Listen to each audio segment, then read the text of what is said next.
महिला डॉक्टर आत्महत्या प्रकरणामध्ये मी दुपारी पत्रकार परिषद घेतली आणि त्यानंतर रणजितसिंह नाईक निंबाळकर यांच्या मदतीसाठी अख्खी वकिलांची फौज उभी राहिली। त्यांनी मांडलेले मुद्दे, त्या प्रत्येक मुद्द्याचं बैजवार उत्तर मी निश्चितपणे उद्या देईल।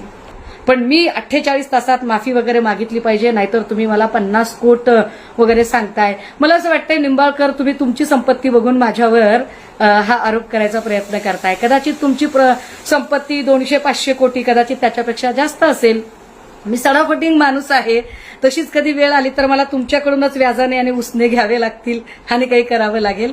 पण एक नक्की, तुमच्याकडे सत्ता असेल, संपत्ती असेल, माणसं असतील, ताकद असेल, फडणवीसांचा आशीर्वाद असेल, तुमच्याकडे सगळं आहे।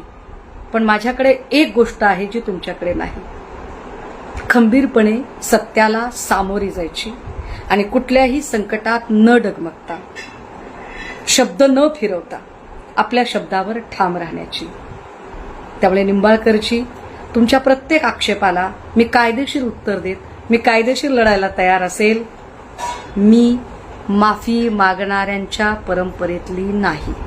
जनतेचा अधिकारनामा जाणीव हक्काची या न्यूज चॅनलमध्ये आपले स्वागत आहे। जाहिराती व बातमीसाठी आजच न्यूज चॅनलशी संपर्क साधा 80 87 820 897।